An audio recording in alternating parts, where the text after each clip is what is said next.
అవసరమైతే కొట్టండి, తిట్టండి, త్రిష బాగా తిట్టండి. త్రిష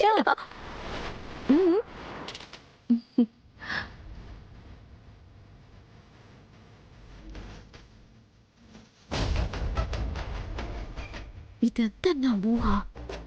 ఏంటి త్రిష పగటి కలలు కంటున్నావా? ఆ? అదే లేదే. చూడు, నేను చేసిన వంటలన్నీ అందరూ ఎలా లొట్టరేసుకుంటూ తింటున్నారు.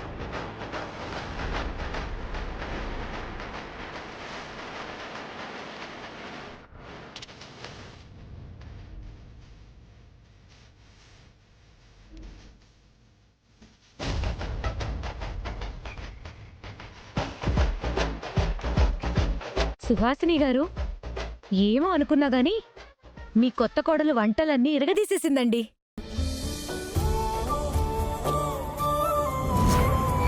ఈ వంకాయ కూర ఉంది చూడండి, అబ్బబ్బబ్బబ్బా చాలా బాగుంది. ఈ వంకాయ కూరేనా? సాంబార్ అయితే మతిపోయిందనుకోండి. ఇంత బాగా వంట చేసే కోడలు దొరకడం మీ అదృష్టం. Thank you. ఏ మాటకా మాట, వంటలన్నీ చాలా బాగా చేసావు. థ్యాంక్ యూ అమ్మమ్మగారు. మీరు చెప్పేది నిజమేనా? వంటలన్నీ అంత అద్భుతంగా ఉన్నాయా? అవునమ్మా, కావాలంటే నువ్వు కూడా వచ్చి తిను. లేదే, ఏదో తేడా కొట్టాలి.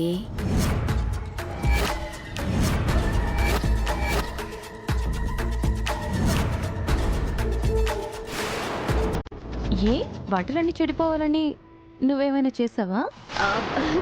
చిచి, నాకే అవసరం. మరైతే ఏదో తేడా కొట్టాలి అంటున్నావు. ఏం తేడా లేదా, నిజంగా అద్భుతంగా ఉన్నాయా అని అడుగుతున్నానంతే. చెప్పాను కదా, మైథిలి వంటలన్నీ చాలా బాగా చేసింది. ఆ, ఏమంటావు సుహాసిని? అవునత్తయ్య గారు, బాగానే చేసింది. థ్యాంక్ యూ అత్తయ్య. విన్నావుగా, ఫుల్ సాటిస్ఫై అనుకుంటా. ఆ, తినండి తినండి, బాగా తినండి.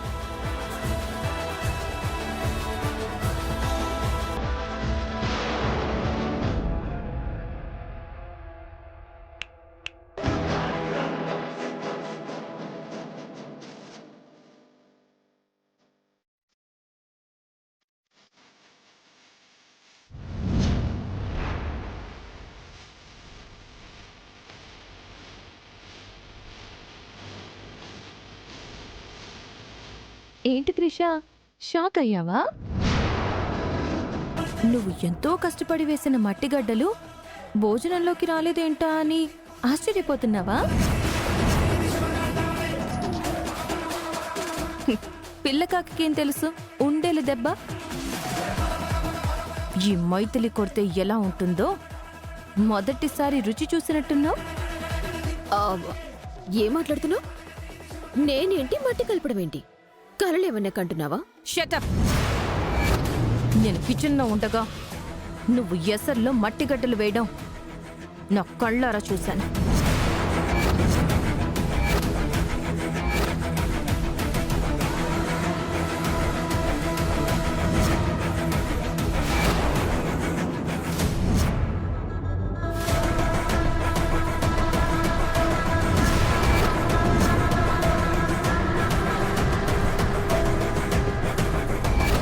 అప్పుడే నీ చెంప పగలగొడదాం అనుకున్నాను,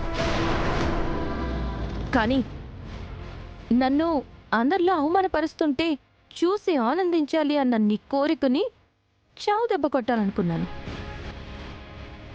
అందుకే నువ్వు మట్టిగడ్డలు వేసిన వెంటనే నేను ఆ నీళ్ళన్నీ పారబోసి ఫ్రెష్గా వంట స్టార్ట్ చేశాను.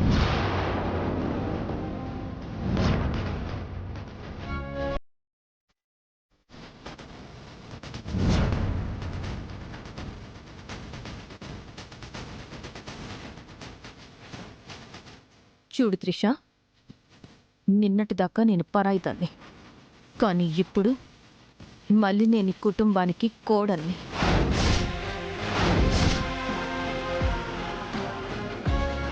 ఇలాంటి పిచ్చి పిచ్చి వేషాలు వేసి నా వాళ్ల ముందే నన్ను చేతగాని దానిలా చెయ్యాలి అని నా వాళ్ళు నన్ను అవమానిస్తూ ఉంటే చూడాలని పిచ్చి పిచ్చి కలలు కన్నావంటే పళ్ళు రాలగొడతాను. ఏం మాట్లాడుతున్నావు? నార్మయ్, నువ్వు మట్టిగడ్డలు వేసిన విషయం నా మొగుడికి చెప్పానంటే నిన్ను తిట్టి మెడబట్టి ఇంట్లో నుంచి బయటకు గెంటేస్తారు. అయినా నాకు తెలియక అడుగుతాను, నీ మొహానికి అసలు సిగ్గనేదే లేదా? ఏం మాట్లాడుతున్నావు? నిజమే మాట్లాడుతున్నాను. అవును, నాకొక విషయం అర్థం కావడం లేదు. నేనంటే ఇంటి కోడల్ని కాబట్టి ఈ ఇంట్లో ఉంటాను.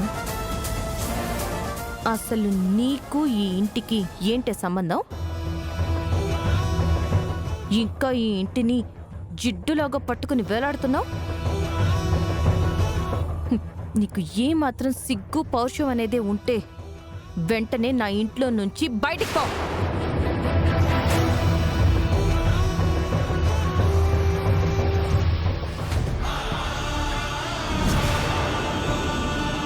లేదంటే అవే మట్టి గడ్డలు నీ గొంతులో పోసి చంపేస్తాను.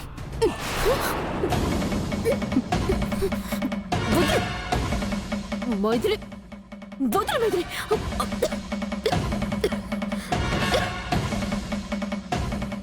ఏ మైథిలి, ఊరుకుంటున్నాను కదా అని ఓవర్ యాక్షన్ చేస్తున్నావా? నేను తలుచుకుంటే ఏం చేయగలను తెలుసా? ఏం చేస్తావే? ఏం చేస్తావు? నా చేతిలో చెంపదెబ్బలు తినడం తప్ప నువ్వేమీ చేయలేవు. ఇదే లాస్ట్ అండ్ ఫైనల్ వార్నింగ్.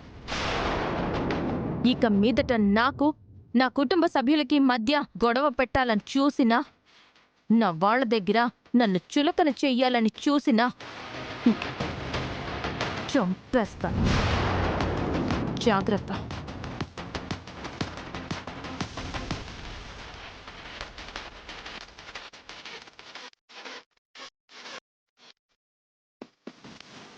ఏ త్రిష, నోట్లోకి దోమలు దూరతాయి, నోరు ముయ్.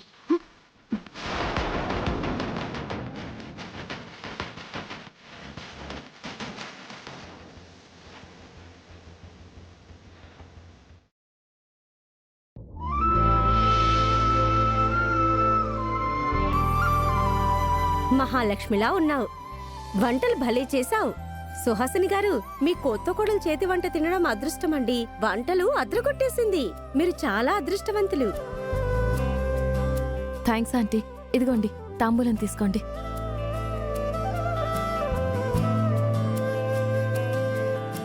అరే, ఈ హారం భలే ఉందే. కాంతమ్మా, ఒకసారొచ్చి ఈ హారం చూడు.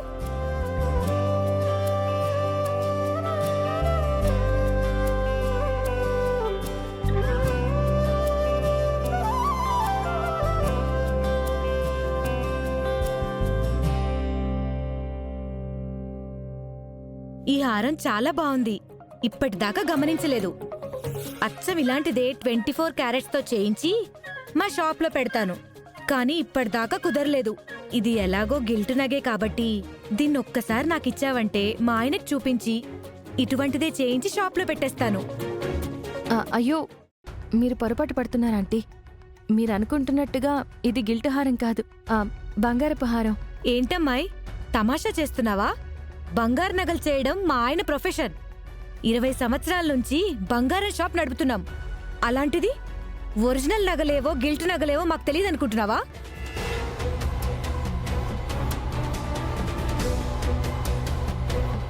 ఏం మాట్లాడుతున్నారు కోకపేట కాంతం గారు? మా కోడలికి ఆహారం పెట్టింది మేము. మా రేంజ్కి మా ఇంటి కోడలికి బంగారు నగలు పెడతాం, కానీ గిల్టు నగలు పెడతామని మీరెలా అనుకుంటున్నారు? అవునమ్మా, పైగా అవి ఈనాడు చేయించిన నగలు కాదు, మా అత్తగారి కోసం చేయించిన నగలు. వాటిని పట్టుకుని గిల్టు నగలంటావేంటి? మీరేం మాట్లాడుతున్నారో నాకు అర్థం కావట్లేదండి. ఒకసారి హారం చూడండి.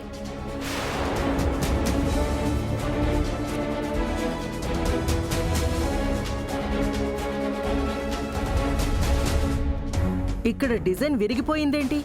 నేను చెప్పడం కాదండి, మీరు చెప్పండి. ఒరిజినల్ బంగారం అయితే ఇలా డిజైన్ దగ్గర విరిగిపోతుందా? కేవలం గిల్ట్ నగలైతేనే ఇలా పెట్టుకోగానే అలా విరిగిపోతాయి. నువ్వేమంటావు వదినా? అవును నిజమే. చూడబోతే అవి గిల్టు నగల్లాగే ఉన్నాయి.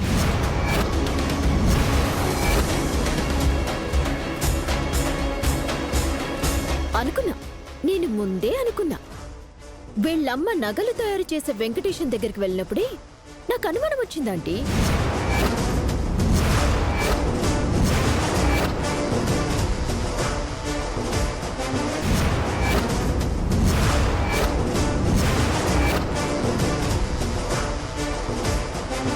నా అనుమానమే నిజమైతే వీళ్ళమ్మ ఒరిజినల్ నగలు దాచుకుని వాటి స్థానంలో అచ్చుగుద్దినట్టు అలాంటి నగలని గిల్ట్వి తయారు చేయించుంటుంది. వాటిని మైథిలి పెట్టుకొనిచుంటుంది. నువ్వు కాసేపు ఆగు త్రిష. ఇదిగో కోకాపేట కాంతమ్మ, నేను చెప్తున్నాను కదా, అది ముమ్మాటికి 24 క్యారెట్స్ గోల్డే. ఇందులో ఎలాంటి అనుమానమో లేదు. సరే అయితే, నాకు తెలిసిందేదో నేను చెప్పాను. మీరు నమ్ముతారో లేదో మీ ఇష్టం. వెళ్దాం పదండి వదినా. వస్తామండి. వెళ్ళొస్తామండి. హ్మ్.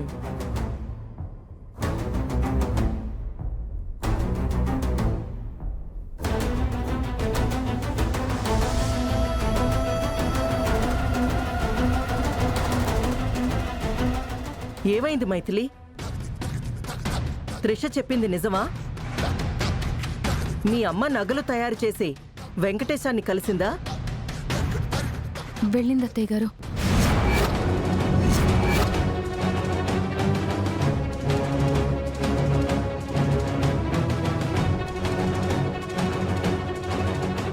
ఏంటి, పెళ్లికి ముందు నగలు తయారు చేసే అతన్ని కలిసిందా? ఎందుకు వెళ్ళినట్టు? అదేంటొదినా, పాపం వాళ్ళకి మనలాగా బంగారు నగలు కొనుక్కునే స్తోమత లేదు. అందుకని పెళ్లిలో పెట్టుకోవడానికి గిల్టు నగలు తయారు చేయించడం కోసం వెంకటేశ్వరుని కలిసిందేమో. అవునత్తయ్య, నేను కూడా వాళ్ళ షాప్కి వెళ్ళాను. వెంకటేశం గారిని కలిశాను. నమస్కారం వెంకటేశం బాబాయ్. నమస్కారం అమ్మా. అమ్మ మైథిలి నువ్వా? ఇంతకు ముందే మీ అమ్మ వాళ్ళు వచ్చారమ్మా. చూశానండి, అందుకే వచ్చాను. చెప్పమ్మా. అది మా అమ్మ వాళ్ళు మీతో ఏం మాట్లాడారు? ఆ, అదేమీ లేదమ్మా. రేపు నీ పెళ్ళంట కదా, ఆ పెళ్లిలో పెట్టుకోవడానికి కొన్ని గిల్టు నగలు తయారు చేయమని వచ్చారు. పాపం బంగారు నగలు చేయించుకోవడానికి తగిన స్తోమత లేదు కదా, అందుకే కనీసం గిల్టు నగలైనా పెట్టుకుంటే పెళ్లి వారి ముందు పరువు పోకుండా ఉంటుందని ఓ 2 హారాలు, 4 గాజులు, 2 ఉంగరాలు ఆర్డర్ ఇచ్చారు. ఆయన స్వయంగా చెప్పారు మా అమ్మ పెళ్లిలో పెట్టుకోవడానికి గిల్టు నగలు తయారు చేయించడం కోసం వచ్చింది అని. ఆ రోజు పెళ్లిలో మా అమ్మ పెట్టుకున్న నగలు చూశారు కదా, అదే మా అమ్మ తయారు చేయించుకున్న గిల్టు నగలు. అవునక్క, నాకు కూడా ఆ అనుమానమే వచ్చింది. సత్యవతిని అడిగాను, ఇవి ఒరిజినల్ నగలు కాదు, పెళ్లి కోసం చేసిన గిల్టు నగలు అని చెప్పింది. ఇప్పుడు అందరి అనుమానాలు తీరిపోయాయి కదా. మైథిలి, ఇప్పటికే ఆలస్యమైంది, వెళ్ళి భోజనాలు చేద్దాం పదండి. అలాగే అమ్మమ్మ గారు. రండి.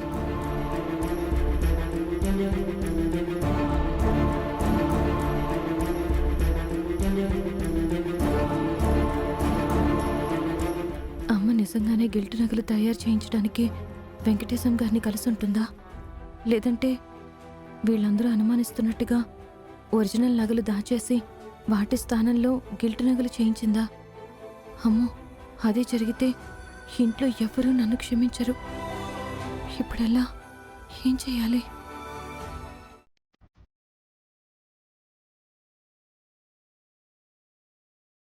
ఆ కోకాపేట కాంతం వల్ల టైం అంతా వేస్ట్ అయిపోయింది.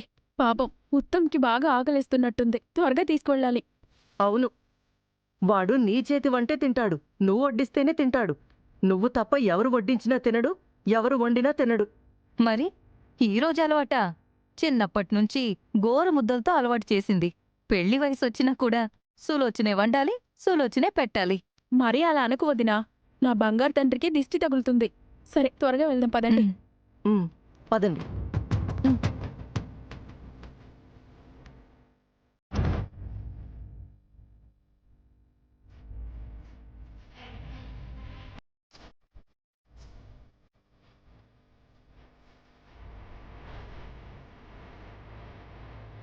ఇంకొంచెం. మ్మ్. మ్మ్.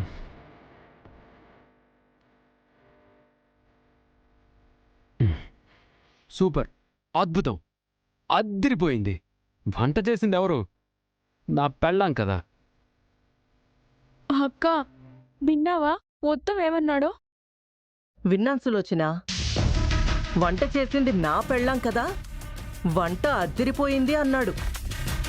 ఉత్తమ్ అన్నది నిజమే కదా. ఈ రోజు వంట చేసింది మైథిలియే కాబట్టి అలా అనుంటాడు.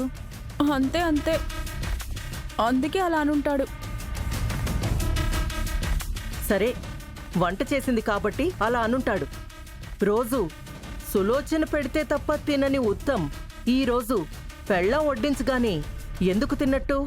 అంటే పెళ్ళం రాగానే సులోచనమ్మని మర్చిపోయాడా?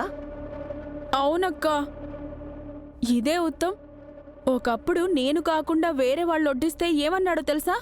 అమ్మా, ఆఫీస్కి టైం అవుతుంది, ఆకలి అవుతుంది, త్వరగా రా. వస్తున్నా నాన్న. అమ్మా, ఇంకెంత టైం పట్టొచ్చు? ఇదిగో నీకిష్టమని మజ్జిగ చారు కలుపుతున్నాను. ఒక్క నిమిషం నాన్న, వచ్చేస్తాను. ఆ, అలాగే అమ్మా, త్వరగా రా. ఆంటీ మజ్జిగ చారు చేస్తున్నారంట, దానికి ఆలస్యం అవుతుంది. ఈ లోపు నేను వడ్డిస్తాను కదా. వద్దు, అమ్మ వచ్చి వడ్డిస్తుంది. మీ అమ్మకి లేట్ అవుతుందని నేను వడ్డిస్తాను అంటున్నాను. నువ్వు తిను, ఏం కాదు, నేను వడ్డిస్తానుగా. త్రిష, వద్దని చెప్పాను కదా.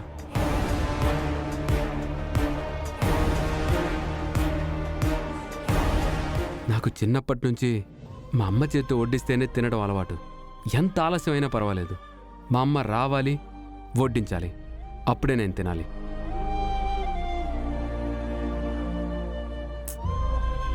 మరీ చంటి పిల్లల్లాగా మాట్లాడుకు. మీ అమ్మ వడ్డిస్తే అదేమైనా అమృతమైపోతుందా? నేను వడ్డిస్తే అదేమైనా విషయం అవుతుందా? అదంతా నాకు తెలీదు. మా అమ్మ చేత్తో వండిన వంట తింటేనే నాకు రుచిగా ఉంటుంది. మా అమ్మ చేత్తో వడ్డిస్తేనే తృప్తిగా ఉంటుంది. కాదని వేరే వాళ్ళు అమృతం వడ్డించినా రుచించదు.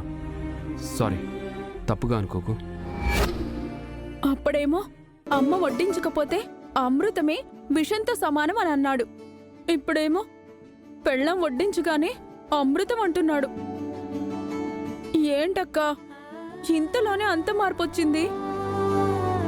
నిజంగానే ఉత్తమ్కి నా మీద ప్రేమ తగ్గిపోయిందంటావా? మైథిలి నా నుంచి ఉత్తమ్ని దూరం చేస్తుందంటావా? దానికంత సీన్ లేదు. అయినా మన జాగ్రత్తలో మనం ఉందాం. నిజమే అక్క, జరిగిందంతా చూశాక నాకు అలాగే అనిపిస్తుంది. మీరు మరీ ఎక్కువగా ఆలోచిస్తున్నారు. మైథిలి నేను మీరు అనుకున్నంత చెడ్డదేం కాదు. తనేం మన ఉత్తమ్ని మనకి దూరం చేయదు. పదండి వెళ్దాం.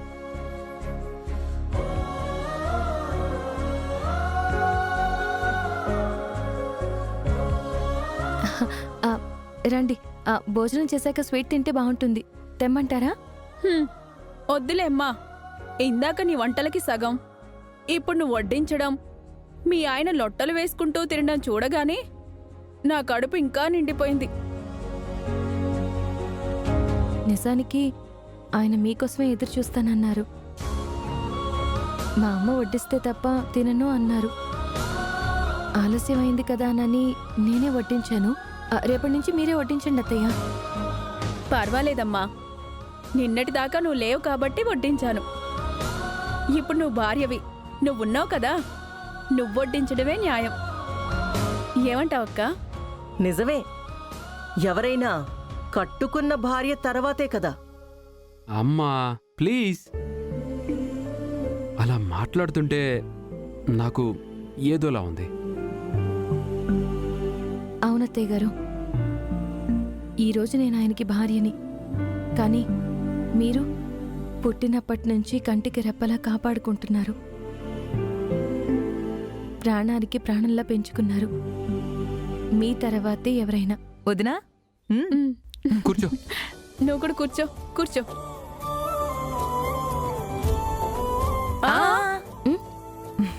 మేం వచ్చింది నువ్వు ఒక్కదానివి తింటే చూడ్డానికి కాదు. మరి మీరిద్దరూ ఒకరికొకరు తినిపించుకుంటే చూడాలని. ఆ, నేనా? నువ్వే కదా నా భార్యవి, అప్పుడు నువ్వే కదా నాకు తినిపించాలి. ఇప్పుడు ఎందుకండి ఇవన్నీ? వద్దు. చెప్పాను కదా కొన్ని ఫార్మాలిటీస్ ఉంటాయని, అవి చెయ్యాల్సిందే. తినిపించుకోండి. ఉత్తమ్, తినిపించు నాన్న.